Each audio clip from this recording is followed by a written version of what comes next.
In active politics, but 2018 for her has been the most challenging. Nairobi County Assembly Speaker Beatrice Elachi had a turbulent year as she fought off impeachment attempts by MCAs who accused her of abuse of office. And although the courts issued orders suspending her impeachment, she says the tough season has changed her life and perspective on leadership. KTN's Francis Ontomo sat down with the former senator. Don't promise something knowing it's for the governor to do. Don't promise something knowing very well it's for the national government to do. So we've reached. She calls herself a tough lady who has surmounted some of life's biggest challenges that have come her way. However tough as she claims to be, some challenges have been quite overwhelming. Ambia members kwanza watoke ndio wanaharibu. Hawa mama watoke kwanza, waache kufanya hivyo wanafanya. Inaharibika. Kwa nini? Kwa nini mnanizuia? Kwa nini mnanizuia? Kwa nini mnanizuia? Where are you?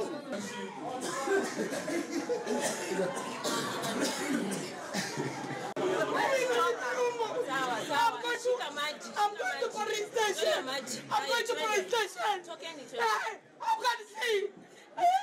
Continue to me.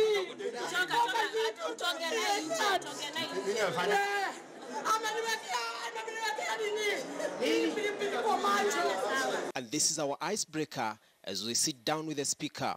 In September, you must have had your toughest month in terms of your journey in politics, and you remember members of County Assembly in Nairobi ganging up against you. Will you consider that as your lowest moment, and how was it for you? That's my lowest. That's not my portion, sorry to say. But it's a portion that I need, it's a lesson. I have to learn through those lessons.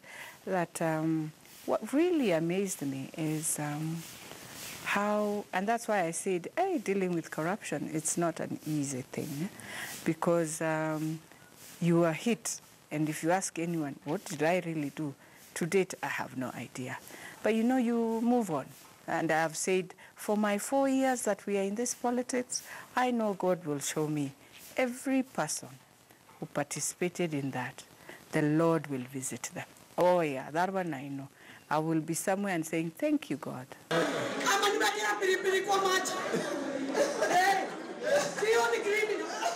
On this day, members of Nairobi County Assembly were up in arms to ensure her short career at City Hall was coming to an abrupt end. Mimi nimekuja mumalize kwanza Kamkunji tukuje. Si ndivyo niliambiwa? Ningekuja na simungemaliza kwanza. Simungemaliza kwanza mkutano wenu.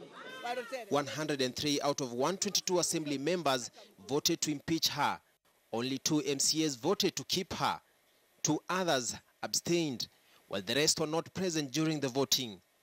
They accused her of violating the law in many ways, including undermining the authority of the County Assembly Service Board. You know, it's good when you understand your battle. I did not understand my battle. And I remember coming home and my daughter, my Jemima, who is 9 years old, asked me, Mom, why is it that women, we drink? And I asked her why. I said, I saw on TV, your leaders were drunk, Mom. And I said, wow. I said, pray for them. Because now you can't lie to children. And I said, pray for them, God will do well. And then they asked me, are you going to go back to that job? And I was honest, I told them no. The lessons she has picked both at Senate and County Assembly, she says, are incredible.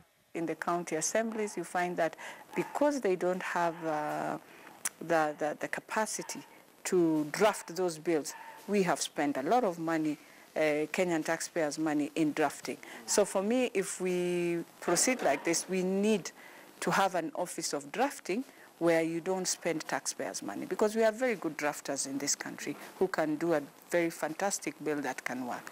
So what the lawyers have taken is the advantage of now drafting bills. There's no need of county assemblies being in court every time. We are spending a lot of money on lawyers, and it's not making, and the figures are just so exorbitant. And her thoughts about fighting corruption. I wish the judiciary would stand in for Kenya. I hope in 2019 they can have that concern when I'm a judge, to have that conviction that Kenyans would want to see some progress in it, because I think whether you have a good DCI, a good DPP, and a good EACC, if you are not close to the judiciary, then there's nothing we are doing. And in the new year, Elachi says Kenyan families must keep an eye on value systems. Each one of us who is able will pick a school. Pick a school that you walk a journey with for 2019 in terms of values. Not really about yes, it's good to have good grades, pass your exams, but when we don't have values, when we don't respect our parents, when we don't respect the elderly, then it is a country that is growing with children who will never have blessings. Francis Otomwa, KTN News, Nairobi.